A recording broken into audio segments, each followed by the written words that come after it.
Hey, hello, hello, they know, hello, hello, they know, hello, hello, they know, hello, hello, they know, shawty low, I got flavor, plus you know, the kid got paper, like 40, don't save us, bankhead.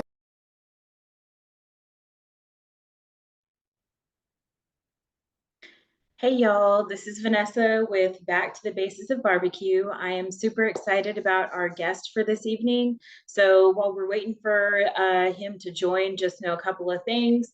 Make sure you hit subscribe to the channel so that way you don't miss our next special guest in 2 more weeks.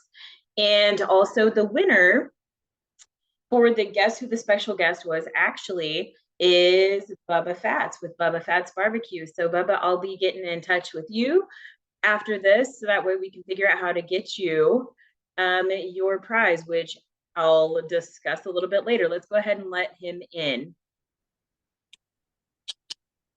All right, so I am here with the man, the myth, the legend, Mr. James Brooks. James, how are you doing this evening? Doing great. About you guys? We're doing pretty good. Aaron's driving me crazy, but that's normal. That's normal. That's normal. So let's go ahead and get started because the purpose of this is that I don't want it to be very cliquish. I want this to be like just fun. Like we all have a passion for this particular sport, and for whatever reasons that may be, I just want to talk about like how you got started. So let's go ahead and start back from the beginning. When did you start cooking barbecue? Cooking barbecue, like I want to say when I was a kid with my dad, just in the backyard, we would cook. Well, he would cook barbecue. I'll just be watching and being the go getters. Like go get the charcoal, go get the wood, go get the meat, go get this, go get that. And realistically, my dad actually used to judge barbecue cook-offs back in the day, and I had no clue of what it was back then. I just kind of just knew he went to go do it in August at the Taylor cook-off down, in Taylor. Yeah. I never went to it.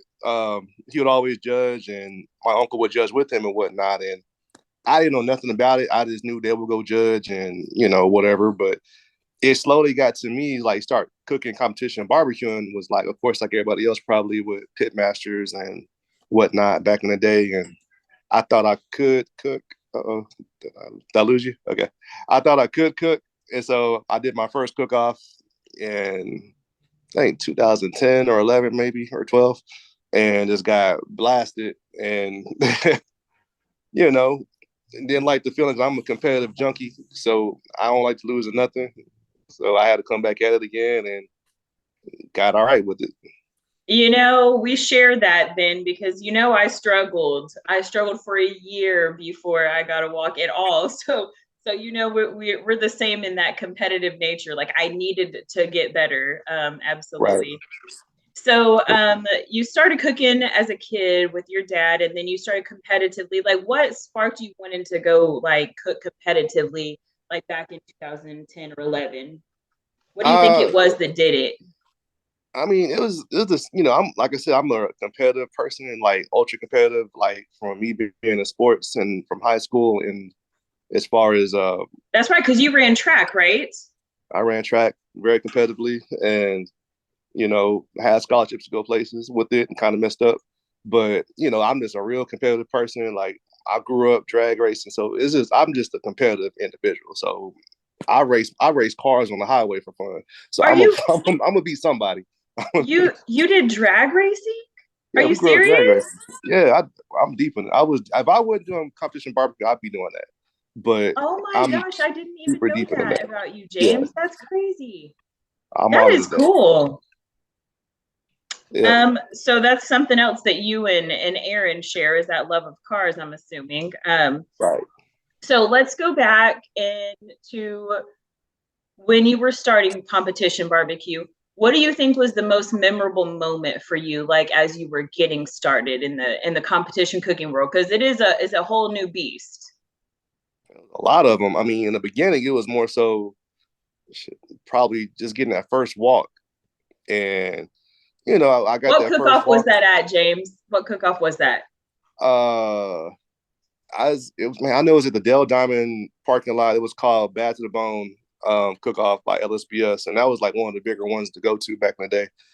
And it was in February or March. No, yeah, February. And so it was one of the bigger ones that LSBS had back in the day, and it would bring in 90 teams, 100 teams, or whatever. And I got that call, man. It was surreal shit. When I got that call, I went up there and I pulled my ticket out, of course, to get the right ticket to give them, and then I dropped my brisket ticket, and of course they call a brisket ticket. Nobody claims it. It had to be mine. It was good, so it had to be mine. I'm guessing. There's nobody else gonna drop a ticket probably. So uh, I like to say that was my ticket. It might not have been my ticket, but I'm Your gonna hands claim are it. just fumbling. You couldn't. Shit, You couldn't. I was trying to get the ticket. I couldn't find it, and it was all over. Yeah, it was all in the parking lot probably. So Hey, now that's why you wear that pouch. You don't lose that's it why I anymore, wear right? that pouch. That is why I wear Exactly. that pouch. People don't That get it, makes but sense. there's a story behind it all. Now they know. Yeah, now they got the story. Now they know. Okay, so my next question for you, in terms of like when you started competition barbecue and like where competition barbecue is now, what has that like evolution of the sport been? Because I've only been in this game for 4 years, so I'm not very well versed in like how things used to be and how things are now. What's that evolution look like, James?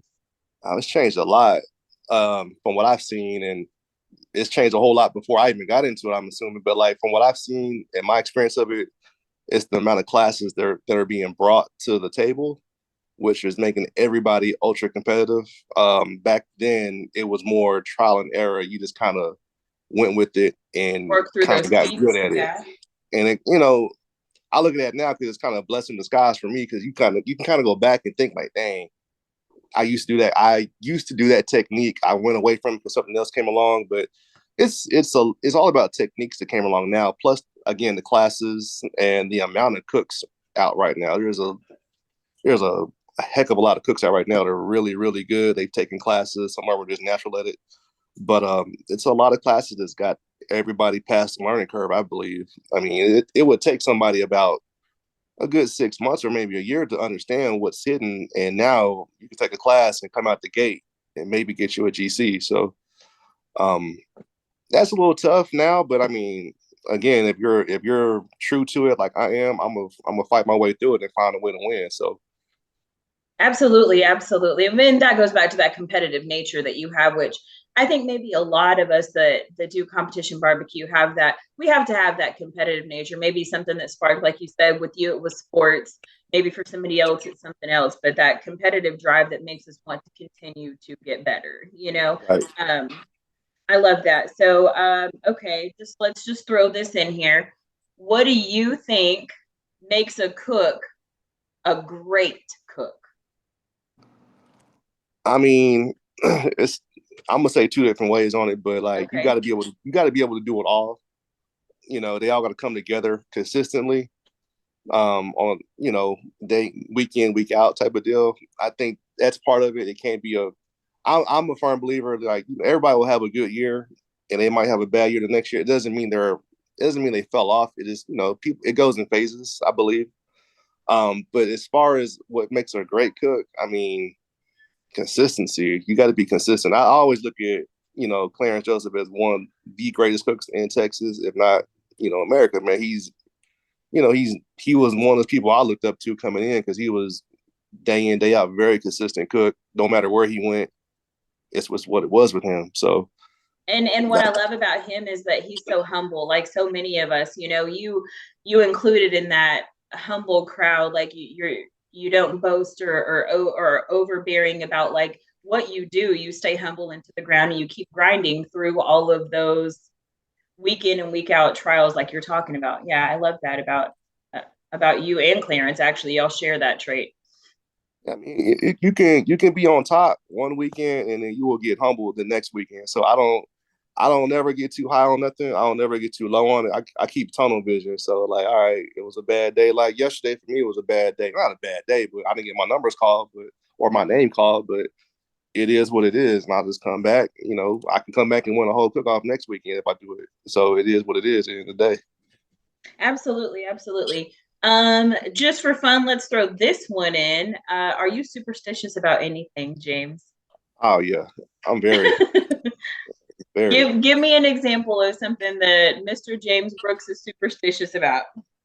If we're walking across the pole and there's a pole in the way, we all gonna go across that one way of poles. I'm not splitting it. You not splitting it. The next person behind me who's with us is not gonna split it. Hey, go around the pole. It's bad luck. That's just It's bad what. luck. It's a bad luck thing. Okay. Yeah, Okay. and don't sweep my feet. Don't if you sweep it, don't sweep over my feet. That's a problem. That is a big problem. Don't sweep my toes. Oh my goodness. Don't sweep around my feet. Don't sweep around. So Mama had to watch your feet when she was sweeping and cleaning the house because you didn't. Everybody, they knew better. Don't touch my feet with the broom. That's a no-no. That's a no. We don't do feet. Okay, no feet. Okay. Okay, just a couple more questions and then we'll probably wrap this up because I know you've got an evening ahead of yourself. But I'm open now. If something happens, I'm ready to go. You're good. You're good. Okay. Yeah. So let me see here. I want to know two more things. One of them I want to know is when exactly did you meet Aaron? Because you and Aaron click kind of a little bit differently. And y'all think on the same wavelengths. Like I've seen being here with Aaron, he'll be thinking about something and you text him something almost exactly like what he was just talking about. So you guys are kind of in sync there. When exactly did you meet Aaron Bisher? I technically met him like face to face. Met him was in 2018 at a cook-off, but I actually met him with Patrick at a cook-off in 2016, where Patrick had just bought his trailer, and Patrick rattled off I think like a first, second, third. It was something wild on a brand new pit. He ended up RGCing and Aaron and Ali. I can't think of his name right now. Joe Soto. Oh yeah. Yeah. My Bubba, yeah. Yeah, They ended up GCing it, and I kind of found out about him then. And then when I met him personally, one-on-one, was at a cook-off in Bryan, where I thought I was top shit or top dude because I got 3 third places and shoot, Aaron ran off with 3 first places on me, and GC'd on me, but Yeah. Hey, but 3 third places, like that's legit. Like that was a good day. Yeah, that's a good day. It was a good day. Okay, so tell me about this that I've got right here in my hand that is supposed to I guess be talked about today. When did you guys start working on this? He came up with it. I'll say middle of last year sometime, and just played with it, do it on ribs, do it on brisket. It paid some real good dividends on ribs for me. So it's been out for a little bit. I've been playing with it for a while. Some other people have played with it, so it works. It works. It definitely works. Texas Twist works. Texas Twist is what we're calling this, right? And so yes. You and Aaron have been kind of tweaking that for about what, I don't even know. It's at least half a year at this point. I know from what I know. Yes, yeah. He's a brain behind all that. He just kind of tweaks it and pulls stuff here away from it, puts that to it, and I'll run it. Some other folks will run it, and he'll get feedback on it, and it works. It just works. It wins. So speaking about Texas Twist, Bubba Phat's Barbecue, one more time, let me just say this again, was the person who guessed correctly who our special guest was. And so not only are you going to get a sample of Texas Twist, but you're also going to be getting a cup from Back to the Basis of Barbecue. That way you can use that, Bubba, or Jill can use it. You can give it to Jill. Jill can use it. But James, is there anything else that I missed that you wanted to talk about? Because this is about the people. So, is there anything else you wanted to talk about? It's a lot. I didn't write anything down, but like anything you want to ask me, I'm an open book right now. So just ask me anything you need. That's a good question. What do we think about Patrick's chicken versus James's chicken? Oh man, his chicken's on fire. So it's one of them chickens where you can't get around it. It just hits everywhere it goes. We was in Bedford a few years back, and first place with a big crowd of folks. I mean, he Patrick can drop a chicken in a pit and still win. He just got one. He just got one of the chickens where he's just gonna win wherever it goes. So, and I know what it Would you is. say he's the best chicken cook in this area? Yeah, I think him and Randall are probably one of the better chicken cooks in this area. You know, there's some other cooks out there too, Eddie Morales, but definitely Patrick and Randall. Those probably they're pretty much automatic when it comes to chicken. They're good. Absolutely. Okay, so what do you feel like is your strongest meat? Because if I'm around you, I'm gonna want to taste your ribs. That's what I want. If I'm close to where you're cooking, that's what I want. Yeah. But what do you feel like? It's people don't understand. I'm gonna talk now. See, people don't get it because I've been doing it for a while. I can't cook chicken. I kind of mix and match with things all the time. I kind of experiment, and I should not do it. And I know it's cost me some GCs. But how I got my stomping grounds and names was on my chicken from back in the day. And that was actually from Yolanda's recipe. She came up with it. Okay, Miss Beautiful. Look at her. Okay. Yeah, I was, I don't lie. I was stepping on people with that chicken back in the day. I really was. So, but you know what? I like your chicken too. And my little boyfriend always offers me your chicken when we're around. Yeah. So, chicken used to be a strong point for me, and then it kind of fell off. It'll come back around. I'll get it. I'm not really sweating on it. It comes back around in phases. I think really got me out there really is my brisket. I think I'm still decent with brisket or good with brisket, but ribs is really my strongest thing right now. So I lean heavy on it, and it's good. I know it's good. It can compete with anybody, and it travels from, as we know, we went to Tennessee, and it rolled the 15th out of 86 teams from which we don't even cook that style in the world. Yeah, absolutely. Right. So I'll put up with absolutely. Your ribs, yeah. Aaron ranted and raved about those ribs as well. But did we use Texas Twist on those ribs? Yes. That was used even there in Tennessee. Okay. All right. So Texas Twist is being proven week in and week out by a few people, right? Not it's not for everybody yet, right? Is it out for everybody yet?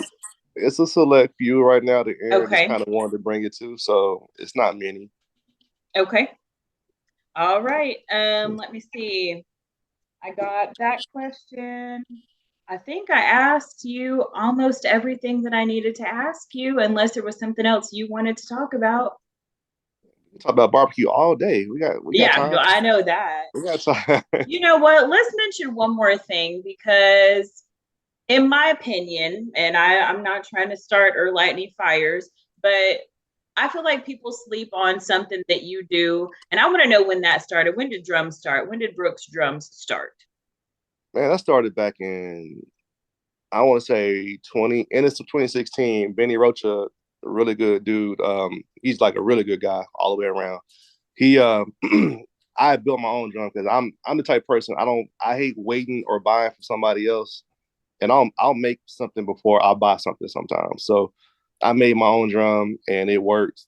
It just ran. It ran great. And Benny came to me because he was on an offset at the time around 2016. He came to me at the end of 2016 and he was like, "Hey, I want to get 3 drums. Can you make me 3 drums?" Like, all right. And he was the first person I made drums for.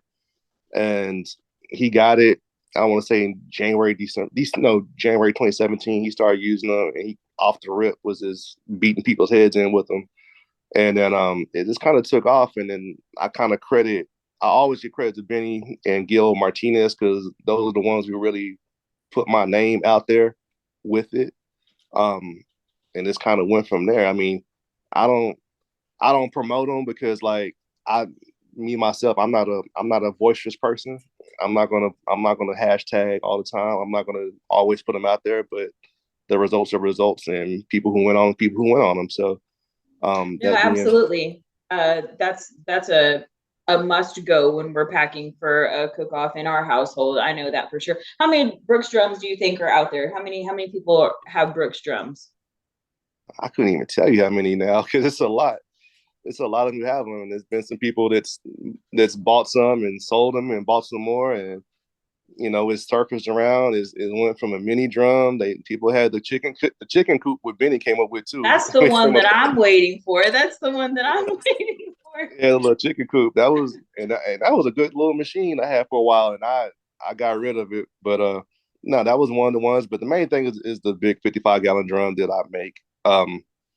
It works. I mean, it compares well to a jam. I'm not jam. I'm sorry, to a Gateway or anybody else's drum. It works the same. I think it does just the same, if not better. And it runs so smoothly. You don't really have to mess with it too much. We're not messing with gauges. It just kind of it stays right there. Yeah. It's very consistent. I do appreciate that about your drums. Thank you. Well, offsets, Mr. Brooks, I made offsets too. That's what I was going to ask you. Have we ventured out besides a drum? Because you said you started on an offset, right? Yeah. Did I get that correct? Yeah, I started offsets. Yep. I mean, I'm still on offset. I mean, I started on offset, my dad's old pit, and I migrated to a water smoker from R&O smokers, and then backwood smoker, and then at one point I was doing really good with that, and some people was like, "Well, can you do an offset?" I was like, "Well, I can, but I don't have one. But just wait, I'll build one because I'll build that too if I need to and get you." So I built one, and off the bat, it was rolling off first place briskets and ribs. So I'm just, I like to say I like to build my own thing sometimes. I don't mind buying them, but like I take a little pride in if I make something, then not use it, and that's kind of prideful for me. So absolutely, and you should, because you're putting in that work, you're putting in that effort, that time, that blood, that sweat, that tears. Kind of just like with competition, when we go to competitions that morning, we put everything into it, and you're doing the same thing with the the pits or the drums that you're building, and that's appreciated by your consumers, people like me. So absolutely, definitely appreciate you guys. What's your favorite thing that you've created or built? What's your favorite one?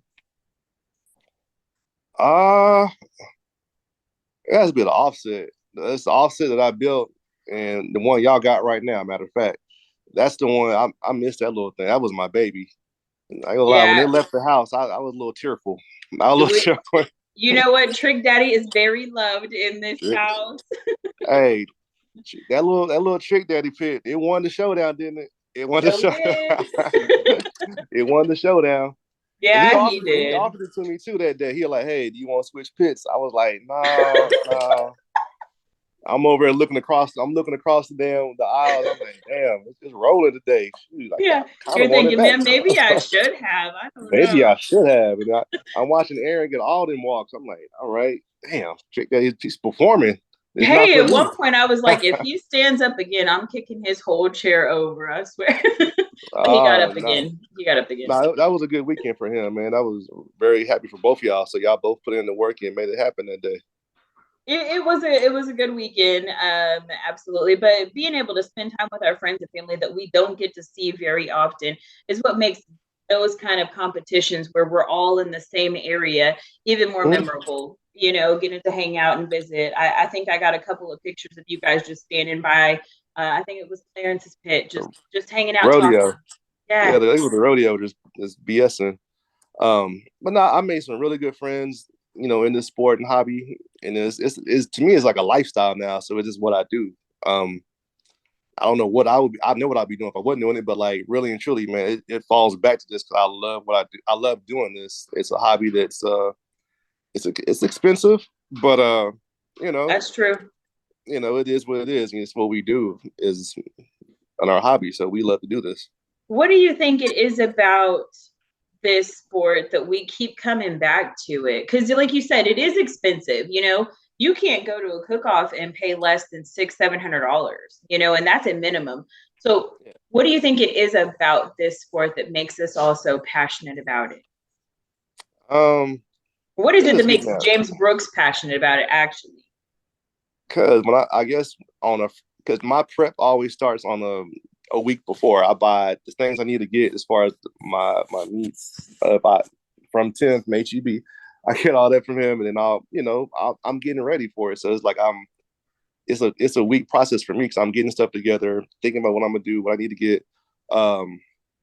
what makes it for me though is that Friday pulling in, you see all the rigs, popped up, and you start seeing some of the people coming in. You're like, all right, there's somebody, there's Fred, there's Clarence, there's Aaron, there's Patrick, there's Randall.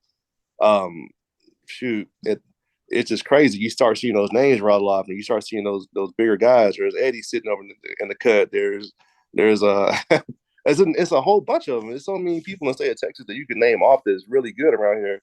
And just Central Texas alone, we ain't talking about just North Texas, South Yeah, End. absolutely. That's just in this area. Yeah, Yeah, it's this area. It's immediate. It's 512. This area right here. It's a lot, but it's just getting that number called. You get that first place, second place, whatever call it may be. But for me, is when I get my name called last, my number called last, and then I win, I will cook off. That's just golden right there. So, you get to live in that for 12 to 24 hours, and then I hate to say it, but like on to the next one because nobody remembers what happened yesterday. We got to go to the next day with it. So. You know what? But I think I love that mentality because we can't get stuck in yesterday if we're trying to continue to improve and get better. So I love that mentality, James, actually. You don't never grow. You keep looking back. So I'm not going to sit there and keep saying, oh, I did this back here. I did that. I mean, all right, well, somebody else did it too. So do it tomorrow. And can you do it again? So, and I'm big on like, I think the biggest thing for me too, if you help somebody out, you help them out. And I'm a type of person, I'll give somebody a recipe. And I'm big on like, I can give you whatever, but I need you to beat me that day. And so I'm a person like that. I love giving people something, the exact same thing I do. I want to see, can you beat me? If you can beat me with it, good. If you can't, cool, whatever. But I'm big on like helping somebody else out too in the process. And that's the thing. That's one thing too. I think barbecue has kind of, in my eyes, is kind of stepping away from. Shifted. Mm-hmm. People are not really. Some people they're not really being helpful like they used to be. It's getting kind of, I don't want to say cliquish, but it's getting kind of that point where it's like that sometimes. But I'm still big on helping a lot of people out if I can, because people help me out.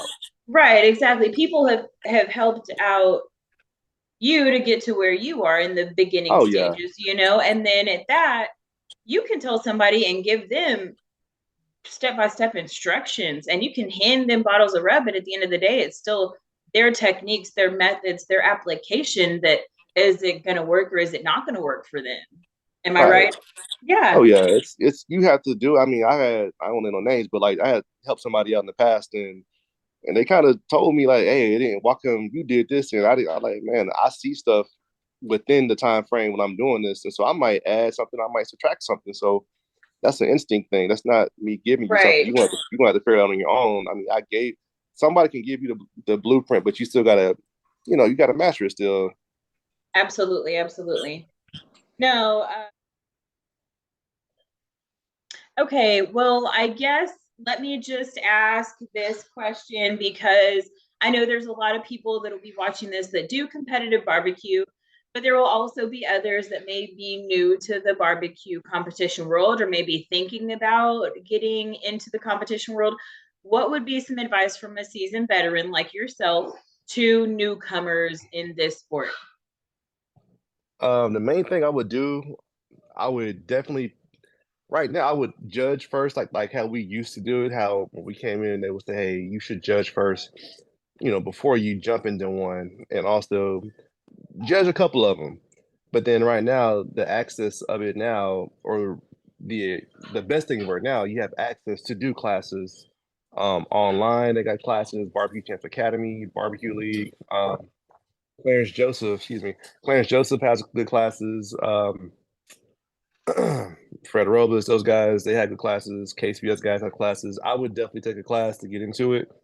I ain't gonna lie, my first time getting into it, I got beat so bad, and my tent got tore up so horribly bad. The Ritters, Doug Ritter and Mrs. Carol Ritter, they reached out to me because they saw I was trying. Like, man, this kid's tent then tore to pieces, and I'm cooking on a pit that's uninsulated. It was a bunch of stuff, but they were nice enough to come to me and ask me, say, "Hey, look, here's a card. We see you struggling. We know you're trying. We have a class." And the class was back then it was $250, and they gave a good class, and after that, I had to walk immediately. That's that time I lost my ticket. They Yeah. actually they didn't teach that in class about losing tickets, but they did get me to the stage. So I definitely have to appreciate Doug Ritter and Carol Ritter and the humble beginnings of that in 2012, and then again just taking a refresher course with Clarence Joseph and him really elevating me to another level around 2014, 2015. So, um, you know, I'm a firm believer in classes. They do help, they do work. There's a plethora of classes out there right now that people can use and access and get into. And that's the main thing. Take a class and see what it is. But the number one thing is you take a class, don't run them the recipe verbatim, don't run the full shebang. Try it at the house, understand what they're talking about, and then go to the cook off and do it. Don't just burn don't burn that money up just that quickly and try to figure out and get mad at the fact that the class didn't work. It's gonna work. You have to trust the process and run the process a couple times before you see dividends. So you're telling me that like when you are trying something new for a new cook, the best thing for them to be would be to take a class, but then to actually practice it at their house first. Don't just take the class and Yes. okay, we're going to a cook off next weekend. Practice it Oh a couple of yeah. times to have all of the timing and everything down right. Yeah, because I mean, they're in class. It's not fast paced, but you're trying to write all this stuff down because it's foreign to you because it's like I'm injecting what, I'm using what, I got to do this, I got to brine that. Um, it's different from being from the backyard. Oh, I cooked a bad brisket, I cooked a good rib, a chicken, whatever else. Pork butt was great, but until you go to class and you see what it's really like for competition, because it's a different ball game. You got to understand what that lingo is, what that process is now. So definitely take a class and see what it's about, and run that in at the house about 4 times if you can, and then join that cook off or go to cook off and enter and see what it does. Absolutely, absolutely. No, thank you so much for your time today, James. I really appreciate it. And obviously I can't wait to see you guys again. We'll be seeing you guys Likewise. hopefully soon.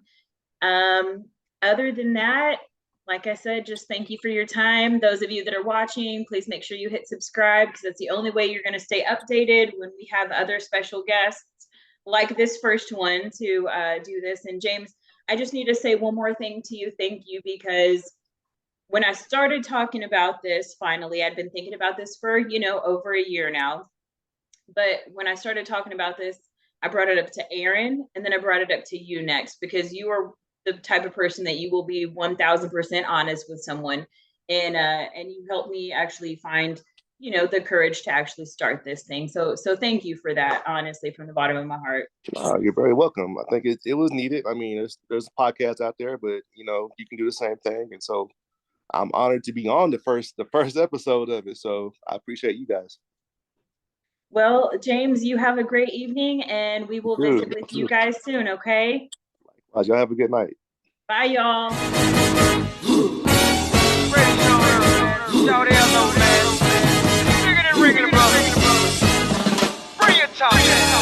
Hey, hello, they know,